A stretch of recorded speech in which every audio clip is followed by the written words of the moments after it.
Hello guys, आज हम इस बूटस्ट्रैप के मॉड्यूल में देखेंगे कि फ्लोट से रिलेटेड कौन कौन सी क्लासेस अपने को मिलती हैं जो बूटस्ट्रैप प्रोवाइड करता है। देखिए, फ्लोट का काम होता है डायरेक्शन देना। डायरेक्शन मतलब या तो लेफ्ट में ले जाना या राइट में ले जाना। अब डायरेक्शन देने के लिए हम फ्लोट लेफ्ट का यूज करते हैं। अभी ज्यादातर वेबसाइट डिस्प्ले फ्लेक्स के लॉजिक पे बनती है, मतलब इसका यूज होता है वेबसाइट पे। हम क्या करते हैं, फ्लोट के डायरेक्शन का यूज कर लेते हैं, या तो लेफ्ट या राइट यूज करते हैं। उस डायरेक्शन में हम उसको क्लियर कैसे करेंगे, क्योंकि डायरेक्शन कंप्लीट होने के बाद अपने को फ्लोट को क्लियर भी करना पड़ता है। तो क्लियर से रिलेटेड कौन सी क्लास होती है उसको भी हम क्या करेंगे, क्लियर करेंगे। तो फ्लोट में दो होता है, एक लेफ्ट होता है और एक राइट होता है। देखिए, लेफ्ट के लिए यहां पे आपको फ्लोट स्टार्ट का यूज करना पड़ेगा और राइट के लिए फ्लोट एंड का यूज करना पड़ेगा।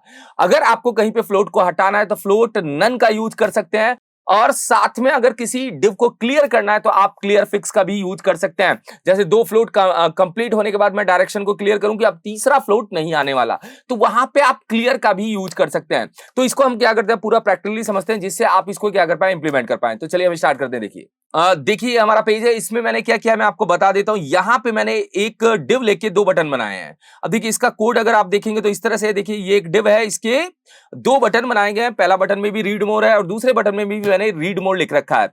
अब मैं क्या करता हूं, यहां पे जाके इसको एक डिव में रख देता हूं, पहले बटन को। फिर मैं क्या करता हूं, दूसरे बटन को भी क्या कर देता हूं, डिव में रख देता हूं। देखिए, चलिए मैंने क्या किया, इसको भी डिव में रख दिया और इसको भी डिव में रख दिया। अब हम क्या करते हैं, मैं आपको बताता हूं। अब हमारा लॉजिक है कि मैं इसको अगर ओपन करता हूं ब्राउजर में तो ये रो की तरह आने स्टार्ट हो जाएंगे, क्योंकि डिव बनाते ही डेटा रो की तरह रिप्रेजेंट होता है। डिफॉल्ट डिव रो की तरह ही काम करती है, मतलब रो की तरह काम करने का मतलब डिव को पूरी रो में आना है, जब तक आप डायरेक्शन नहीं देंगे या डिस्प्ले फ्लैग्स का यूज नहीं करेंगे। तो अभी हम डायरेक्शनल काम कर रहे हैं, तो अभी हम क्या करेंगे, फ्लोट का यूज करेंगे। हमें एक बटन लेफ्ट में चाहिए और एक बटन चाहिए राइट में। तो हम कैसे करेंगे, क्या लॉजिक होगा, ये पूरा प्रोसेस मैं आपके सामने इंप्लीमेंट करने वाला हूं कि आप एक बटन को लेफ्ट में और एक बटन को राइट में कैसे सेट करेंगे, क्या तरीका है। देखिए, बहुत सिंपल है। आपको जाना है और डिव के अंदर क्लास यूज करनी है। यहां पे गया और मैंने यहां पे क्लास यूज की फ्लोट स्टार्ट।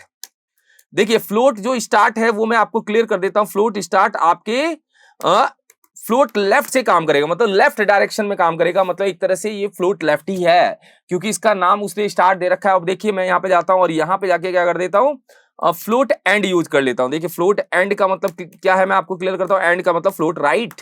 अब देखिए, मैं यहाँ पे ओपन इन ब्राउजर करूंगा, आपके सामने एक बटन लेफ्ट में आएगा और एक बटन राइट में आएगा। देखिए, मगर एक चीज नोटिस करिए, अभी बॉर्डर जो था वो चारों तरफ से आ रहा था, मगर अभी बॉर्डर देखिए ऊपर ही आ गया, ऊपर ही रह गया।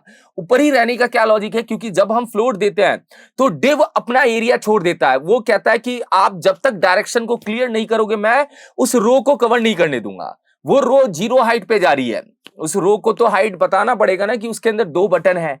अगर उसके अंदर दो बटन है तो उसको दो बटन के अकॉर्डिंग, जो भी बटन की हाइट ज्यादा बड़ी है, जैसे चाहे लेफ्ट वाली की चाहे राइट वाली की, दोनों में से जिसकी भी हाइट ज्यादा है उसके अकॉर्डिंग उस रो की हाइट बन जानी चाहिए। तो ये कैसे होगा, क्या तरीका होगा, वो मैं अभी आपको क्या करूंगा, क्लियर करूंगा।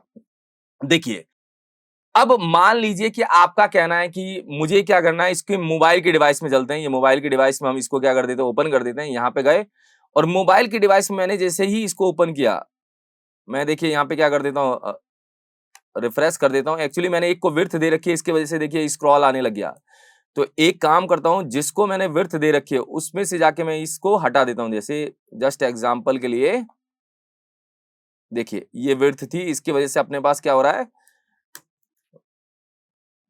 स्क्रॉल आने लग गया। अभी देखिए स्क्रॉल हट गया। जो जैसे ही मैंने क्या किया, उस विड्थ को हटाया, स्क्रॉल अपना क्या हो गया, हट गया। अब आते हैं नीचे बटन पे। देखिए, ये बटन है।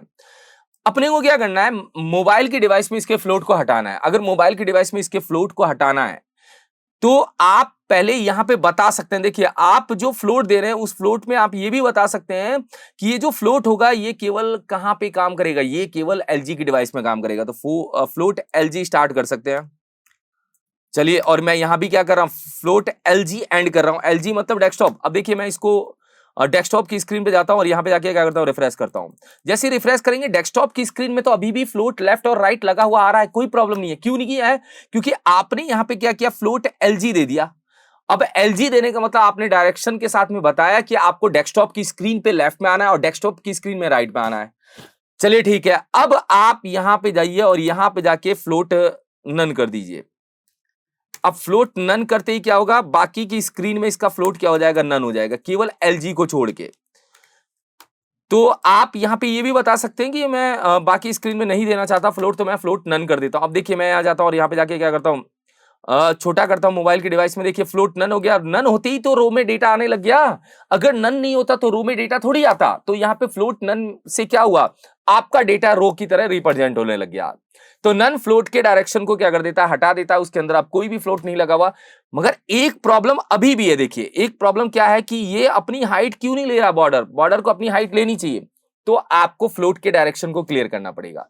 फ्लोट के डायरेक्शन को कैसे क्लियर करेंगे, बहुत सिंपल है। जैसे आपने यहाँ पे 2 डिब में फ्लोट दे रखा है, अगर 3 डिब में फ्लोट देते तो चौथे नंबर पे जाना था, अभी हमने 2 डिब में फ्लोट दिया है तो अपने को तीसरे नंबर पे जाना है। तो तीसरे नंबर पे आप जाएंगे, तीसरे नंबर पे जाके आप यहाँ पे क्या करेंगे, एक डिब बनाएंगे, ब्लैंक डिब बना दीजिए और उसके अंदर आपको एक क्लास यूज करनी है क्लियर फिक्स। क्लियर फिक्स का काम होता है डायरेक्शन को क्लियर कर देना। जैसे ही आप डायरेक्शन को क्लियर करेंगे, उस रो को पता चल जाएगा कि मेरे अंदर 2 ही पार्ट आने वाले थे और वो अपना बॉर्डर लेना स्टार्ट हो जाएगा। देखिए मैं यहाँ पे जाके क्या करता हूँ, रिफ्रेश करता हूँ, तो ये देखिए बॉर्डर लेना स्टार्ट हो गया ना, बॉर्डर कवर कर लिया उसने। अभी तक बॉर्डर ऊपर ही था, मगर जैसे ही मैंने क्लियर फिक्स दिया तो बॉर्डर ने चारों तरफ से लेना स्टार्ट कर दिया। तो क्लियर फिक्स होता है डायरेक्शन को क्लियर करने के लिए, फ्लोट नन होता है फ्लोट को हटाने के लिए, फ्लोट स्टार्ट होता है लेफ्ट से देने के लिए, फ्लोट एंड होता है राइट से देने के लिए। तो आप फ्लोट प्रॉपर्टी को यूज कर सकते हैं और फ्लोट प्रॉपर्टी को आप डायरेक्शन के साथ में डिवाइस के अकॉर्डिंग भी कर सकते हैं। अब डिवाइस के अकॉर्डिंग का मतलब है, जैसे मैंने यहाँ पे एलजी में दे दिया, अब मैं एमडी में भी दे सकता हूं, मैं एसएम में भी दे सकता हूं, मैं हर स्क्रीन के अकॉर्डिंग फ्लोट लेफ्ट और राइट को कॉम्बिनेशन को सेट कर सकता हूं। आपके ऊपर डिपेंड करता है कि आप कैसे लॉजिक्स को लगाते हैं और कैसे इंप्लीमेंट करते हैं। तो अभी के पार्ट में क्लियर है कि हम फ्लोट की क्लासेस को कैसे यूज करेंगे और कैसे इंप्लीमेंट करेंगे। Thank you so much guys.